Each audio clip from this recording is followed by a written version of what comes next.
Hello everyone, this is Dr. Krishan. I am ENT surgeon based in Delhi and I am also co-convener in Indian Medical Association. In the patient education series, मैं आज बात करूंगा Bell's palsy के बारे में। तो कई patients बोल रहे थे कि काफी टाइम हो गया मैंने वीडियो नहीं बनाया था बेल्स पाल्सी का। मेनी पेशेंट्स हैव रिक्वेस्टेड, तो मैं इवन आज अपनी 40 आवर्स की इमरजेंसी ड्यूटी के बाद और कंटिन्यू 9 आवर्स की ओटी थी, उसके बाद मैं ये वीडियो बना रहा हूँ। तो बेल्स पाल्सी में सबसे पहले हम ये समझेंगे बेल्स पाल्सी है क्या। बेसिकली एक फेशियल नर्व होती है। फेशियल नर्व हमारे जो एक नर्व है, नर्व मतलब कि मसल को सप्लाई करती है, तो ये हमारे फेशियल मसल्स को सप्लाई करती है, आई मूवमेंट्स को कंट्रोल करती है और टेस्ट में भी इसका रोल होता है, ईयर में भी इसकी ब्रांचेस सप्लाई करती है। सो अब ये जानना क्यों जरूरी है, क्योंकि आप देखोगे बेल्स पाल्सी में क्या होता है, आपको टेस्ट लॉस का भी कंप्लेन कई पेशेंट का रहता है, तो वो उसकी वजह से हो सकता है। और ऐसा नहीं है कि फेशियल नर्व पाल्सी केवल बेल्स पाल्सी में होगी।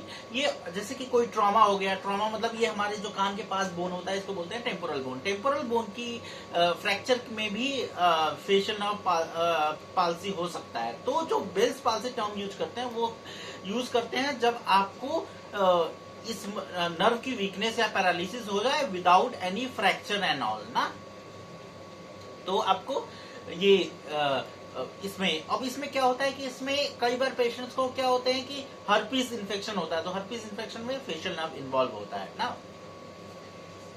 इसके साथ साथ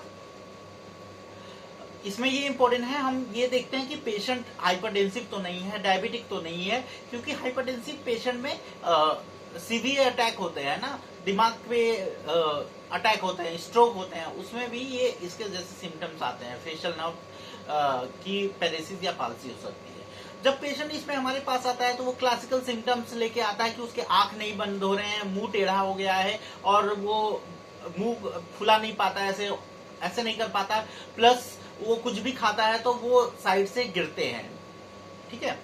सो ये कंप्लेंट लेके आता है। इसमें पेशेंट में क्या होता है कि हम जितना जल्दी इलाज शुरू कर दे उतना बेटर होता है। इसमें पेशेंट अगर हमारे पास इडियोपैथिक फेशियल नर्व पाल्सी या बेल्स पाल्सी की वाली डायग्नोसिस बनती है, तो हम पेशेंट को सबसे पहले एसाइक्लोविर चलाते हैं। एसाइक्लोविर 7 डेज तक चलाते हैं, उसके बाद स्टेरॉइड चलाते हैं। स्टेरॉइड कभी भी किसी पेशेंट को चले, हम इसमें मिथाइल पेंडिसोलोन चलाते हैं। अगर डायबिटिक पेशेंट होता है तो उसमें हम ओमनाकॉर्ड चलाते हैं। अब इसमें पेशेंट को जो स्टेरॉइड चलाते हैं वो हमेशा टेपरिंग डोज में होता है। क्यों?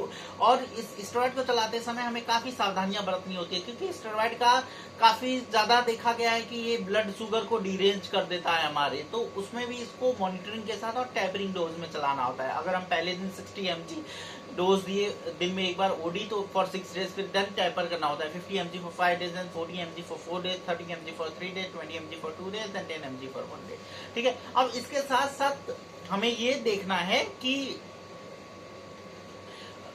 स्टेरॉइड तो हो गया, स्टेरॉइड के साथ साथ हम इसमें पेशेंट को एक मल्टीविटामिन देते हैं। मल्टीविटामिन में आपको ये देखना जरूरी है कि जो मल्टीविटामिन आप ले रहे हैं, या बीइंग अ डॉक्टर ये इंपॉर्टेंट है ये देखना कि जो मल्टीविटामिन हम दे रहे हैं उसमें एटलीस्ट साइनोकोबैलेमिन, विटामिन B12 1000 माइक्रोग्राम होनी चाहिए। अगर उसमें 1000 माइक्रोग्राम नहीं है तो 500 माइक्रोग्राम है, तो उसके 2 टैबलेट्स देने होंगे हमें पेशेंट को। तो ये बहुत इंपॉर्टेंट है। और पूरी इसकी ट्रीटमेंट 20-25 डेज में कंप्लीट रिकवरी हो जाएगी। और इसमें ये इंपॉर्टेंट होता है कि हम जितने जल्दी ट्रीटमेंट शुरू करेंगे उतने जल्दी रिकवरी हो जाएगी। इसके साथ साथ अगर आपका आई क्लोजर नहीं हो रहा है, आंख अच्छे से बंद नहीं हो रहा है, तो आपको आंख को सूखने से बचाने के लिए आई ड्रॉप डालना होगा। आर्टिफिशियल सेलुलोज होता है, मिथाइल सेलुलोज वाली आई ड्रॉप डालनी होती है। और रात को पेशेंट सोए तो उसको लैक्रिजिल लगा के पैचिंग करना होता है। तो ये आपको ध्यान देना जरूरी है, ये आप जरूर करें, ये बहुत इंपॉर्टेंट है। नहीं तो आई ड्राइंग की वजह से कॉर्नियल अल्सर्स होने के चांसेस होते हैं। इसके साथ साथ आपको फेशियल एक्सरसाइज करने हैं, जैसे कि च्युइंगम चबाना है, गुब्बारे फुलाने, उससे क्या होगा, फेशियल मसल स्ट्रांग होगा, जिनके भी पैरेसिस हो गई वो नॉर्मल तक आएंगे। इसके साथ साथ आपको PMR opinion, physical medicine rehabilitation या फिजियोथेरेपी वाले के पास डॉक्टर आपके ENT सर्जन आपको रेफर करेंगे। सो आप क्या करोगे, वो एक्सरसाइज बताएंगे, वो फॉलो करें तो आप जल्दी रिकवर होगे।